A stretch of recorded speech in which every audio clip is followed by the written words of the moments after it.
ESG 경영은 외부에서 이제부터는 너네 수익 돈 버는 것뿐만 아니라 너희 인성을 볼 거야 라고 생각을 하게 되는 겁니다.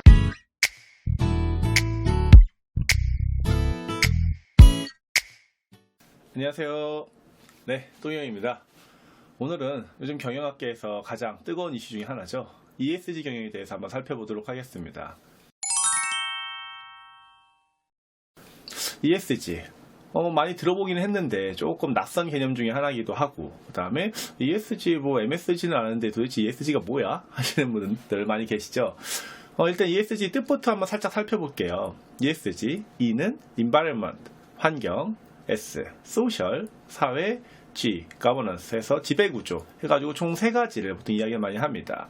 그래서 예전에는 우리가 한 1990년대까지만 하더라도 윤리경영에 대해서도 되게 인식이 없었어요. 그래서 아니 기업이 돈만 벌면 됐지 무슨 윤리를 잘 지켜야 되냐, 기업 돈 벌기도 바빠 죽겠는데 우리 사업도 바빠 죽겠는데 무슨 윤리경영이냐, 이런 식으로 해가지고 윤리경영을 조금 뒤에다가 접어두고 돈 버는 데 집중하던 시기가 있었습니다. 근데 어떻게 되죠? 이제 줄줄이 사건 사고가 막 터지기 시작하죠. 이제 좀 우리 법도 좀 잘 지키면서 해야 되겠다 하는 그런 이슈가 떠오르게 되고, 그 다음에 한 2000년대 들어서 어떤 사건이 있었죠? 우리 모 기업에서 막 낙동강에 페놀, 오수 이런 것들을 이제 막 흘리는 그런 사건들도 있었습니다. 그러다 보니까 우리가 기업이기 전에 좀 더 이렇게 환경도 생각하고 먹고 사는 것들뿐만 아니라 기왕이면 우리가 기업 시민으로서 어떤 활동들을 할 때 사회를 생각하는 이런 것들을 가져야 되겠다면서 한창 환경 경영이 이슈가 많이 됐었죠. 그러면서 녹색 성장이다, 아니면 그린 경영이다, 이런 이야기들도 많이 있었고요.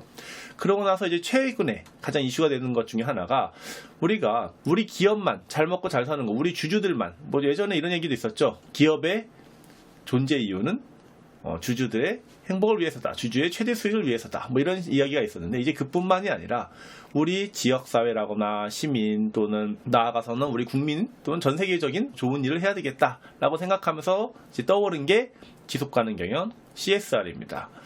이렇게 이제 3가지를 보통 많이 이야기를 하다 보면은 우리 기업 이미 예전에 하고 있었는데 사회적 가치, 사회 책임 경영, 지속가능 경영, CSV 이런 거 하면서 굉장히 많이 하고 있었는데 이거 이미 다 알고 있는 내용 아닌가요? 네, 맞아요. 이미 대부분의 기업들이 이런 쪽에 신경을 많이 쓰고 있고, 또는 조금 더 나아가기 위해서 우리가 비전에 이런 지속가능 경영이나 또는 CSR 이런 것들을 기업의 이념에 녹이기 시작했습니다. 그러고 나서 이제 떠오르게 된 게 한창 우리 사회적 가치, 사회가치 창출 이런 쪽이었어요. 그러면 도대체 CSR 지속가능 경영, 사회가치 창출과 ESG 경영의 차이가 뭐냐라는 이슈들이 떠오르기 시작했습니다. 보통 ESG다 하면은 우리 적어도 업계에서는 최고야, 이쪽은 우리 잘 나갈 뿐만 아니라 우리 기업 시민으로서 또 다른 사회적인 책임을 열심히 이행하고 있어 하는 식으로 좀 자랑하는 쪽에 가까웠어요. 근데 ESG 경영 뭐죠? ESG 경영은 아무래도 좀 통합적으로 관리하고, 또는 어떠한 문제들이 있을 때 기왕이면 예방하겠다, 실시간으로 대응하겠다, 이런 것들에 대해서 좀 더 집중하는 것들이 ESG 경영입니다. 기존의 CSR하고 지속가능 경영이 이제 ESG 경영과 비슷하면서도 약간 미묘하게 달라요. 일단 첫 번째, 아까 말씀드린 대로 지속가능 경영 같은 경우에는 주로 내부에서 보통 CEO죠. 한마디로 머리가 딱 이제 우리 CEO가 우리 이제부터 지속가능 경영에 신경 쓸 거야 하면서 좀 내부적으로 추진하면서 열심히 으쌰으쌰 하면서 이제 시작을 하게 됩니다. 근데 ESG 경영은 좀 달라요. 외부에서 이해관계자들, 즉 투자기관이나 아니면 고객이나 또는 감독기관, 정부에서 너네 ESG 경영 할 거야 안 할 거야 라고 이제 막 압박을 넣기 시작합니다. 그러다 보니까 지속가능 경영은 우리 자발적 의지로 좀 우리 착하게 살 거야 이렇게 하는데, 아니죠. ESG 경영은 외부에서 이제부터는 너네 수익 돈 버는 것뿐만 아니라 너희 인성을 볼 거야 라고 생각을 하게 되는 겁니다. 그러면서 인성을 그냥 보기만 하는 게 아니라, 인성이 나쁘면은 우리는 너네한테 돈을 안 줄 거야, 너네 물건을 안 살 거야, 또는 아예 법적으로 어떤 규제를 법적으로 어떤 문제를 삼아서 조금 불이익이 있을 거야 하는 식으로 이제 외부에서 압박을 주게 되는 겁니다. 그게 ESG 경영과 지속가능 경영의 큰 차이점 중에 하나예요. 그래서 주로 이제 지속가능 경영이라고 그러면은 지속가능 경영 보고서 하면서 우리가 뭐 사회 책임을 열심히 하고 있습니다. 아니면은 우리 이런 사업 활동을 하면서 이런 소소한 것들까지 모두 챙기고 있습니다. 하면서 열심히 이야기를 하고 있지만 ESG에서는 주로 이제 지배 구조를 많이 봐요. ESG 거버넌스, 지배 구조가 들어가죠. 한마디로 너희 머리, 움직이는 기업의 머리죠. 이사회 또는 최고의 감독기관 이런 데에서 과연 인성을 잘 생각하면서 기업 활동을 하고 있느냐를 따지게 되는 게 ESG 경영의 핵심이다 라고 할 수가 있습니다. 그래서 주로 예전에 이제 지속가능 경영이라고 하면은 주로 지속가능 경영 보고서를 발간하는 데서 많이 통제를 했어요. 또는 사회공헌 담당하는 부서에서 많이 지속가능 경영이나 CSR에 대해서 신경을 많이 썼습니다. 근데 ESG 경영은 어떻죠? 주로 기획 쪽 또는 전략 쪽 또는 IR, 우리 기업이 얼마나 외부에다가 커뮤니케이션을 잘 하고 있느냐 하는 것 중에서 주로 IR이나 전략 쪽에서 많이 신경을 쓰고 있습니다. 그래서 요 강의를 들으시는 분들, 뭐 학생분들 같은 경우에는 내가 ESG 관심이 있으시면은 주로 ESG에 대해서 움직이고 싶다. 그러면 주로 IR 부서 쪽 또는 전략 기획 쪽에서 이제 주로 이제 활동을 하게 되실 거고요. 실무 담당자분들 같은 경우에는 아마 전략 쪽에서 들으시는 분들이 아마 가장 많으실 거예요. 우리 ESG CEO가 하라고는 했는데 도대체 그럼 어느 부서에서 담당해야 될까요? 라고 물어봤을 때는 주로 전략기획 쪽에서 담당하는 게 대부분의 많은 기업들의 핵심입니다. 왜냐? IR 같은 경우에는 주로 이제 우리가 ESG 경영 활동한 거를 외부에 알리는 역할이에요. 그래서 내부에서 어떤 ESG 경영 활동들을 통합해가지고 취합하고 그 다음에 어떤 활동들을 할지 기획하는 것은 주로 전략부서 쪽이죠. 그렇기 때문에 전략기획 쪽에서 하는 게 조금 더 좋지 않을까라는 제 도경의 그냥 생각이고요. 그 다음에 지속가능 경영 같은 경우에는 우리 중대성 평가라 그래가지고 이제 보고서에 우리가 조금 중요하다고 생각하는 거 이런 것들만 주로 담았었어요. 그래서 좀 불리한 거 같은 경우에는 원래 이러면 안 되지만 지속가능 경영 보고서는 이제 균형성의 원칙에 의거해서 이제 좋은 거 나쁜 거 다 담아야 되는 게 맞아요. 근데 그럼에도 불구하고 많은 대부분의 기업들이 지속가능 경영 같은 경우에는 조금 우리 기업에 유리한 것들 중심으로 많이 담았었죠. 그래서 업종에 맞도록 데이터를 취사 선택해서 물론 그냥 하는 거 아니에요. 중대성 평가라는 걸 할 겁니다. 나중에 제가 지속가능 경영 보고서 발간 A부터 Z까지 전부 다 한번 쭉 살펴보도록 할게요. 어쨌든 그건 나중에 좀 살펴보도록 하고 실제로 ESG 경영에서는 이렇게 보고서를 취합하는 게 아니라 외부에서 평가를 해요. 아까 ESG 경영의 그 특징 중에 하나가 뭐라 그랬죠? 외부 이해관계자가 요구한다 그랬죠.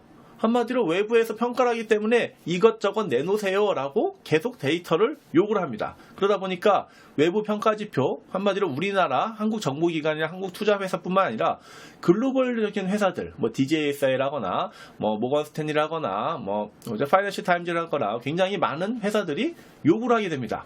그러면서 이게 그냥 우리가 하고 싶은 것만 할 수 있는 게 아니구나 하는 이제 담당자로서는 이제 더 이상 물러날 수 없는 이제 그런 맨 뒤로 더 이상 물러날 수 없게 되는 이런 현상에 빠지는 거죠. 그러면서 예전에는 우리가 지속가능 경영 보고서 발간 하나로 웬만한 사회책임 경영 이런 것들을 다 이제 통합해서 이게 정리했어요. 근데 ESG는 그게 아니에요. 아쉽게도 지속가능 경영 보고서에다가 홈페이지에 ESG 관리 데이터도 다 관리를 해야 되고 그 외에 아주 기초적인 평판 관리 같은 것들도 모두 외부와 커뮤니케이션을 하면서 뿌려나가야 된다라는 것들이 있습니다.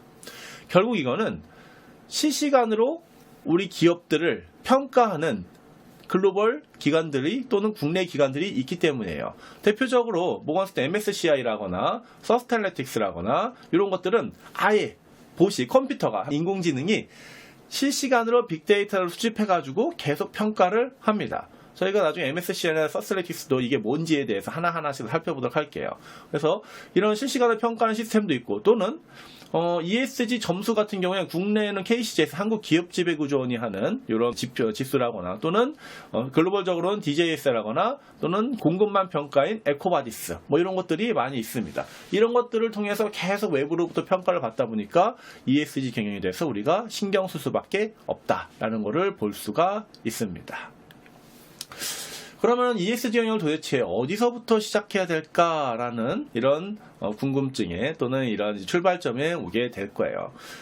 이제 전략을 공부하신 분들은 어느 정도 아시겠지만, 이제 전략 공부하신 분들도 막상 기업에 오면은 이제 미션, 비전, 뭐 경영 전략, 그다음 커뮤니케이션 이런 것들이 조금 헷갈리기 쉬워요. 그래서 요번에 아예 딱 짚고 넘어갈게요. 미션은 그 기업의 설립 목적이에요. 사람마다 다르겠죠. 사람마다 내가 사는 이유는 다 다를 거예요. 근데 어쨌든 내가 뭐 행복하게 살겠다. 뭐 이런 거면은 이제 어떤 식으로든 그 내가 사는 사람 왜 살까라는 철학에 대한 가까운 얘기겠죠. 어쨌든 그런 미션이 있으면은 그 기업의 존재 목적이 있겠죠. 사람의 존재 이유가 있는 것처럼 예를 들어서 뭐 코레일이다 그러면은 철도를 안전하게 운행하는 게 기업의 설립 목적이겠죠. 또는 뭐 도로공사다 그러면은 도로를 제대로 이제 관리하고 또는 국민들의 편안한 운송을 위해서 존재하는 그런 이유일 거예요. 보통 기업마다 해당 기업의 미션이라는 게 있습니다. 즉 기업의 설립 목적이라는 게 있어요. 보통 미션이 가장 위고 그 밑에가 비전입니다. 그 밑에 비전은 뭐냐? 내가 되고자 하는 모습. 아까 뭐 철도공사라면은 안전하게가 들어갔죠. 그러면 안전하게 그 철도를 운영하기 위해서 우리가 어떤 식으로 할 건지에 대해서 목표를 설정하는 겁니다. 나는 뭐 10년 내에 10억을 벌겠어. 개인 목표가 있을 수가 있겠죠. 나는 뭐 10년 내에 무슨 자격증을 통과하겠어. 이런 식으로 보통 뭐 중장기적인 약간 목표를 뭔가 잡고 인생을 살게 되는 거죠. 사람도 이제 그런 비전이 있는 것처럼 보통 미션이 설립 목적이고 비전이 내가 되고자 하는 목표. 이런 형태로 가져가게 되는 거예요. 그러면 그 비전을 달성하기 위해서 우리가 주로 어떠한 세부적인 전략들을 세우기 시작합니다. 보통 중장기 경영 전략이다 라고 하면 3년에서 5년. 사람도 비슷하죠. 당장 1년 목표를 세우기도 하지만 거기서 조금 더 나아가서 3년에서 5년 정도의 나의 목적, 나의 이제 목적을 달성하기 위해서, 나의 비전을 달성하기 위해서 특정한 전략들을 짜기 시작해요. 그런 것들이 보통 중장기 경영 전략. 그 다음에 단기 과제, 중장기 과제 이렇게 나뉘죠. 그럼 단기 과제 같은 경우는 뭐죠? 뭐 1년 내에 열심히 할 수 있는 것들, 1년 내에 할 수 있는 것들, 또는 중장기 과제 같은 경우는 3년에서 5년 사이에 할 수 있는 과제들 이렇게 열심히 꾸려 나가는 것들이 이제 경영 전략 또는 액션 이런 식으로 이야기를 합니다. 그래서 그러면은 이렇게 열심히 했으면은 그래도 사람은 누군가 알아주길 원하잖아요. 상대방이 나를 알아주길 원해요. 그랬던 것처럼 기업도 똑같죠. 이거를 외부에다가 어떻게 자랑을 잘해야 될까라는 거를 고민하게 됩니다. 사람이 너무 잘난 척만 해도 재수가 없죠. 그렇죠? 그렇다고 너무 겸손하면 아무도 알아주지 않습니다. 이거를 너무 잘난 척하지 않으면서 우리가 실제적으로 좋은 일을 하고 있다. 우리가 하는 모든 활동들이 사회와 국가에 도움이 된다 하는 식으로 이야기를 하는 것들이 커뮤니케이션입니다. 한마디로 미션과 비전과 이제 경영 전략과 커뮤니케이션을 어떻게 하면은 잘 아우러져 가지고 우리의 활동들을 외부에다가 잘 이야기를 할까 하고 좀 챙겨 나가는 게 ESG 경영이다 라고 할 수 있고요. ESG 경영을 함으로써 우리의 기업 가치도 올리고 그 다음에 우리 기업이 좀 더 장수할 수 있게 오랫동안 살아남을 수 있게끔 하는 것이 ESG 경영의 핵심이다 라고 할 수가 있습니다. 이렇게만 하면은 조금 더 안 와닿죠. 그래서 좀 더 구체적으로 한번 살펴볼게요. 우리가 전통적인 경영이다 라고 하면 주로 돈을 벌기 위한 기업 경영 활동이다 이런 거를 생각을 많이 합니다. 그래서 주로 지금 현재 좌측에 있는 재무적 관점의 경영 활동이 그동안의 전통적인 경영이에요. 그래서 보통 경영 전략이다 그러면 주로 수익 중심으로 얘기를 하고 그리고 우리가 IR도 거의 다 재무 성과를 중심으로 외부에 이야기를 했었죠.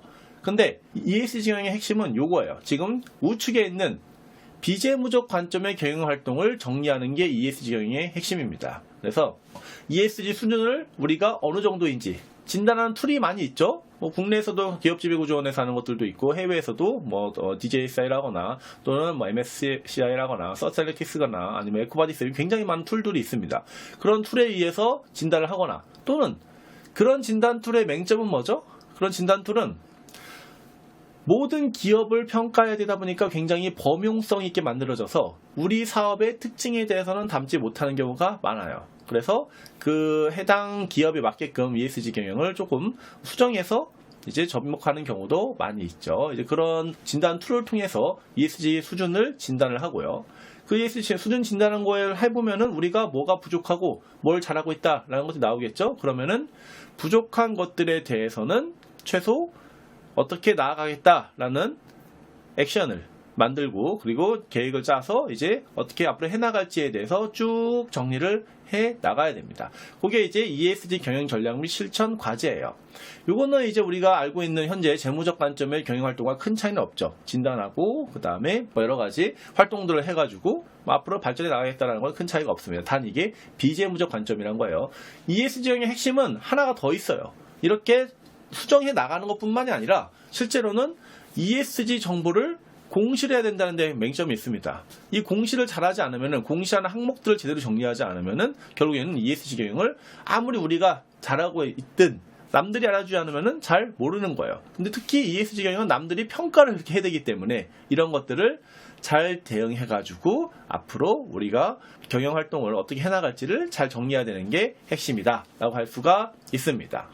오늘은 짤막하게 이렇게 지금 ESG 경영이 어떤 거다라는 거에서 한번 살펴봤고요. 이 ESG 경영을 이제 하기 위해서 아마 실제로 여러분들 이런 거 궁금하실 거예요. 도대체 어떤 걸로 우리가 니들이 뭔데 우리 평가해? 니들이 뭔데 우리 평가해? 이런 식으로 얘기를 많이 하죠.